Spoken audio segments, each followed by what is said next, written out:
नमस्कार, आप देख रहे हैं बिस्तक। मैं हूं रजत देवगन। आज हफ्ते के दूसरे कारोबारी सत्र में बाजार सपाट रहा। अमेरिकन मार्केट से संकेत भी मिले जुले ही थे, क्योंकि वो भी एक रेंज बाउंड सेशन शो करके गए थे। एशिया बाजारों का मूड बहुत ठीक था। गिफ्ट निफ्टी बता रहा था कि ऊपर जाएंगे, लेकिन आज उतनी ताकत दिखाई नहीं दे रही थी स्क्रीन पे। इंडेक्स मैनेज हो रहा था, लेकिन काउंटर स्पेसिफिक हरकत बहुत स्ट्रांग थी। कई स्टॉक्स चले हैं। वैसे आज सेक्टोरल रोटेशन हो गई। आज बैंकिंग एनबीएफसी की बारी नहीं थी, वहां तो प्रॉफिट बुकिंग हो गई, लेकिन आज जो चढ़े हैं वो है आईटी और एनर्जी। इन स्टॉक्स में बहुत ही अच्छी आज के सत्र में चाल बनी है। तो इंडेक्स मैनेज हुआ, इंडेक्स रोटेशन के बलबूते, और स्टॉक स्पेसिफिक एक्शन दमदार देखने को मिला। ओपन हुआ निफ्टी 25,196 के लेवल पे। 25,199 आज के दिन का हाई है और 25,055 ये आज के दिन का लो है। एक रेंज में ठुस हो गया मार्केट। 25,104 के लेवल की क्लोजिंग, एक अंक का बदलाव, और निफ्टी बैंक 210 अंक उतर आया। 56,629 के लेवल पे हुआ है बंद। सेंसेक्स 53 अंक नीचे बंद हुआ है 82,391 के लेवल पे। एडवांसेस निफ्टी के 25, गिरने वाले 25। बटा बटा मार्केट था, और चढ़ने वाले एनएससी पे 1,609, गिरने वाले 1,301। अब ऐसे मूड माहौल में स्टॉक स्पेसिफिक एक्शन होता है, और निफ्टी पे जो चढ़ा है उसमें आज ग्रासिम, मॉर्गन स्टैनली की एक रिपोर्ट आ गई। रिपोर्ट बहुत बढ़िया थी। टारगेट एकदम से दे दिया 3500 का। ग्रासिम रॉकेट शुरू हुआ ही एकदम से ज्ञापक के साथ था, और उसके बाद तो फिर रेंज में पड़ा रहा। 3.5% ऊपर क्लोज टू क्लोज बंद हुआ है। फिटटेक महिंद्रा, इस स्टॉक में तेजी थी 2% ज्यादा। डॉक्टर रेड्डीज 2% ज्यादा चढ़ गया। टाटा मोटर 2% ज्यादा चढ़ गया। और अदानी ग्रुप के स्टॉक्स में अदानी एंटरप्राइजेस निफ्टी में आज ये पकड़ मजबूत कर रहा था 1.4% ऊपर। आप देख सकते हो अलग अलग सेक्टर्स के स्टॉक्स हैं। जो टॉप मोस्ट स्टॉक हैं निफ्टी के 5, वो सभी अलग अलग सेक्टर्स थे। निफ्टी लूजर्स में trend, Maruti, Bajaj finance, Tata steel और बजाज फिनसर्व 1% से 1.5% नीचे चले गए। एफएनओ गेनर्स में ग्रासिमी नजर आएगा आपको लगभग 4% ऊपर। फिर ओएफएसएस 3.5% चढ़ा है। ब्लू स्टार 3.5% ऊपर। एटीजीएल और टॉरेंट पावर 3% ज्यादा चढ़ गए। एफएनओ लूजर्स में आरबीएल बैंक 3.5% नीचे उतर आया। इंडियन बैंक 3.5% नीचे उतर आया। एनबीसीसी, लोधा, बंधन बैंक, इन सब स्टॉक्स में आज मुनाफा वसूली देखने को मिली है। तो आज इंटरेस्ट सेंसिटिव पॉकेट जो बहुत ही अच्छे धाकड़ रिटर्न दे रही थी, उनके स्टॉक्स उतर आए, और निचले स्लों से कुछ दूसरे स्टॉक्स आज चढ़ रहे थे जहां पर अभी तक खरीदारी नहीं बनी थी। मिसाल के तौर पर आईटी, एनर्जी, इन स्टॉक्स में अच्छी खरीदारी थी। फिर मिड कैप गेनर्स में रतन पावर में बहुत तगड़ी खरीदारी, रतन इंडिया में बहुत तगड़ी खरीदारी। ये स्टॉक चढ़ गए 18% से 20% ऊपर। फिर रिलायंस पावर तो कमाल ही कर रहा है स्टॉक मार्केट में, आज भी 10% ज्यादा चढ़ गया। कॉफी डे 9.5% ऊपर। प्रिज्म जॉनसन 9% ऊपर। आलोक इंडस्ट्रीज और जिंदल 7% चढ़े हैं। फिर टाटा इन्वेस्टमेंट, लॉयड्स इंजीनियरिंग और आईटीडी सीमेंटेशन भी 6% ज्यादा चढ़ गए। मिड कैप लूजर्स में सनफ्लैग आयरन 4% गिर गया। West life, RBL bank, Coromandel और नाम इंडिया 3% से 4.25% नीचे उतर आए। आईटी स्टॉक्स में आज के सत्र में बहुत स्ट्रॉन्ग एक्शन देखने को मिला।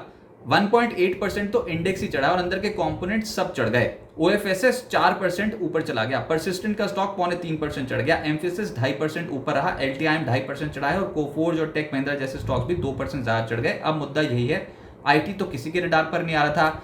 पिछले 2 दिनों से interest sensitive pockets, NBFC banking सभी इसी की बातें कर रहे थे। आईटी एकाएक चल गया, क्योंकि अब अगर इंडिया और यूएस की ट्रेड डील होती है तो उसको भी तो फैक्टर करना पड़ेगा। बाजार हमेशा एक नए ट्रिगर की तलाश करता है, और आईटी स्टॉक्स एकदम से लोअर लेवल से पलटे हैं। अब ये आपको अट्रैक्टिव लग रहा है आज के सत्र में। देखिए, ट्रेंड में ऑलरेडी बैंकिंग और फाइनेंशियल्स हैं, वो तो बाय एंड डिप्स वाले कैंडिडेट हैं, लेकिन अभी जो चाल बननी शुरू हुई है वो अब नए कैंडिडेट, नया खिलाड़ी आईटी ऊपर आना शुरू हुआ है। और ये ठीक है ना, पहले बैंकिंग का जोर था निफ्टी पे, अब आईटी का जोर है। तो ऐसी वाली मार्केट ज्यादा हेल्दी समझी जाती है। सबका साथ सबका विकास, ये ठीक मार्केट नजर आती है। अभी आईटी स्टॉक्स में एक्शन स्ट्रॉन्ग। फिर एनर्जी स्टॉक्स में भी एक्शन आज स्ट्रॉन्ग देखने को मिला। रिलायंस पावर तो ये तो इस समय हॉट फेवरेट स्टॉक है मार्केट में, 11% आज भी चल गया। फिर अदानी पावर 6% ज्यादा चढ़ गया। टॉरेंट पावर 3.5% ऊपर। एटीजीएल, टाटा पावर, ये सब स्टॉक्स आज चले हैं। फार्मा स्टॉक्स का भी नंबर आ गया, जिसमें डॉक्टर रेड्डीज, ये भी आप देखिए पिछले कुछ दिनों से निफ्टी में आउट परफॉर्म कर रहा है ये स्टॉक। डॉक्टर रेड्डीज 2% ऊपर आज भी है। एल्केम 2% ऊपर। फोर्टिस, टॉरेंट फार्मा और ग्रैन्यूल्स जैसे जो स्टॉक हैं, इनके रिटर्न्स पॉजिटिव आए। फिर अदानी ग्रुप के स्टॉक्स आज एकाएक चल गए। एनुअल कॉन्फ्रेंस थी आज अदानी ग्रुप में, अदानी एंटरप्राइज ने सर्कुलर निकाला था, लेकिन उसके बाद हमने देखा जो सबसे तेज चले वो तो फिर ये पावर सेक्टर वाली जो कंपनी है, अदानी पावर, अदानी ग्रीन, इनके स्टॉक ज्यादा तेज चल रहे हैं। अदानी एंटरप्राइजेस भी चला आया 1%, अदानी पोर्ट्स आधा फीसदी ऊपर, लेकिन अदानी पावर तो 6% ऊपर चला गया। कूद के इसमें खरीदारी हुई थी आज के सत्र में। देखते हैं अभी सस्टेनेबल मूव होता है कि नहीं। आमतौर पर नहीं होता है अदानी ग्रुप के स्टॉक्स में, एक दिन तेजी आती है फिर ठुस हो जाते हैं, लेकिन आज अदानी पावर बहुत समय से एक रेंज में फंसा हुआ था, उस रेंज को टापने की कोशिश की है इसने। अदानी ग्रीन 2.5% ऊपर। एटीजीएल 3.25% ऊपर। अदानी विल्मर और अदानी सॉल्यूशंस, इन स्टॉक्स में भी आज के सत्र में तेजी बनती हुई नजर आई। जो नहीं चले उसमें private banks, financials, PSU banks, और रियल्टी, इन स्टॉक्स में आज के सत्र में गिरावट देखने को मिली। प्राइवेट बैंक्स में RBL bank, Bandhan bank, IDFC first bank, ICICI bank और एचडीएफसी बैंक, ये सब स्टॉक्स लगभग 1% से 0.4% गिरे हैं। जो छोटे वाले ज़्यादा कूद रहे थे वही नीचे आ गए, आरबीएल बैंक और बंधन बैंक। फिर फाइनेंशियल्स में आईसीआईसी जनरल इंश्योरेंस 2% नीचे, एचडीएफसी एएमसी 1.5% नीचे, एसबीआई कार्ड 1.5% नीचे, बजाज फाइनेंस और बजाज फिनसर्व ये सब स्टॉक्स नीचे। और पोस्ट आरबीआई पॉलिसी इन्हीं स्टॉक्स में बहुत अच्छी खरीदारी हुई थी। फिर रियल एस्टेट स्टॉक्स में कितनी अच्छी खरीदारी हुई थी। प्री आरबीआई पॉलिसी और पोस्ट आरबीआई पॉलिसी तो मुनाफा वसूली कहीं ना कहीं तो होती है ना, वो आज का दिन था। प्रेस्टीज 2.5% नीचे, लोधा, अनंतराज, डीएलएफ और ब्रिगेड इन स्टॉक्स में आज मुनाफा वसूली देखने को मिली। अब आगे क्या होगा, देखिए बाजार में बुल्स की पकड़ तो मजबूत है, और वो इसलिए क्योंकि डीआईएस की खरीदारी बहुत स्ट्रांग है। 13 सेशन से तो लगातार खरीदारी कर रहे हैं, और आज भी देखना होगा किस तरीके से आंकड़े देखने को मिलते हैं। और बहुत ही स्ट्रांग खरीदारी डीआईएस की बाजार को यहां तक ले आई है। एफआईज उतनी नहीं कर रहे हैं कैश मार्केट में खरीदारी, वहां पर कोई बहुत स्ट्रांग आंकड़े नहीं दिखते। अगर कैश में खरीद लेते तो फिर डेरिवेटिव में बेच देते हैं, इस तरीके से मैनेज कर रहे हैं अपनी पोजीशंस एफआईज। लेकिन डीआईएस तो भर भर के खरीद रहे हैं, और सेक्टोरल रोटेशन हो रही है, ये भी बात समझ में आ रही है। देखिए अब इंटरेस्ट सेंसिटिव पॉकेट में से आज पैसा निकला ना, थोड़ा सा मुनाफा वसूली हुई है, और कुछ नए खिलाड़ी सामने निकल के आए। अभी आज के सत्र में इंडेक्स मैनेज हो गया, क्योंकि बैंक्स, फाइनेंशियल्स अगर नीचे गए तो आईटी ने संभाल लिया, फिर फार्मा ऊपर आ गया, पावर कंपनियों के स्टॉक्स में तेजी आ गई, और ब्रॉडर स्पेस में अदानी ग्रुप जैसे स्टॉक्स में भी आज के सत्र में तेजी देखने को मिली थी। तो सेक्टोरल रोटेशन हुआ, और ऐसे ही सेक्टर मैनेज हो जाएगा, यानी कि ऐसे ही इंडेक्स मैनेज हो जाएगा। इंडेक्स में तो कोई ऐसा लगता नहीं कि कुछ बहुत ही तगड़े कुछ डेंट लगने की संभावना है। आप ये देखो कि आप जैसे 25,100 पे खड़े हो तो 25,200 यानी कि एक स्ट्राइक ऊपर कूदने में आपको दिक्कत आ रही है, और 25,000 के लेवल को तोड़ने में दिक्कत आ रही है, एक स्ट्राइक नीचे जाने में आपको दिक्कत आ रही है।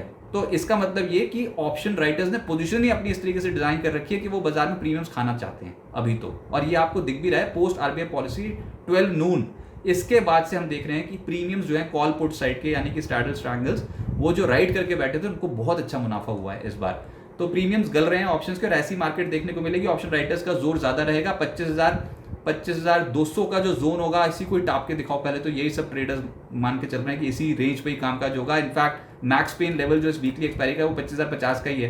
तो ऐसा समझ भी नहीं आ रहा कि 25,200 के पास आएंगे तो वहां से फिर बिकवाली हो जाएगी, और नीचे 25,000 के लेवल पे आएंगे तो वहां से खरीदारी हो जाएगी। इस तरीके की मार्केट देखने को मिलेगी, और ये मार्केट भी ठीक है क्योंकि इसमें मिड कैप स्टॉक्स में एकदम से अफलातून चाल बन रही है। बहुत सारे स्टॉक्स एक चलने शुरू हुए हैं, और ये अच्छी बात है। ब्रॉडर स्पेस में खरीदारी दिखती है।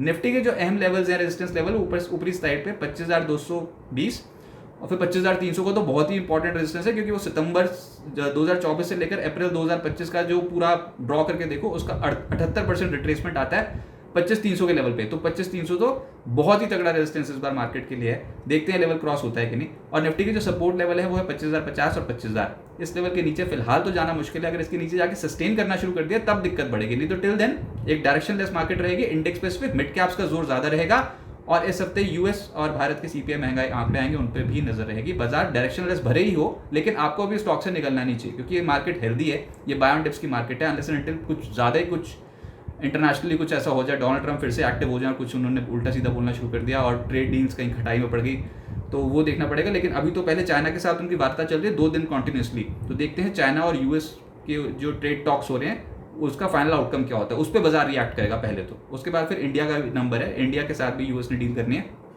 तो वो मेजर ट्रिगर है मार्केट के लिए। और अगले हफ्ते एफओएमसी की पॉलिसी बैठक भी है, तो ये सारे ट्रिगर्स आएंगे, इसलिए बाय ऑन डिप्स करें। आरबीआई ने पहले तोहफा दे दिया, और हम ट्रेड डील एक और ट्रिगर जो मार्केट को उसको फैक्टर करके चल रहे हैं। तो बाय ऑन डिप्स करना इस समय मार्केट में ट्रेंड के हिसाब से सही रणनीति है। फिलहाल इंडेक्स दायरे में रहेगा और स्टॉक स्पेसिफिक एक्शन दमदार रहेगा।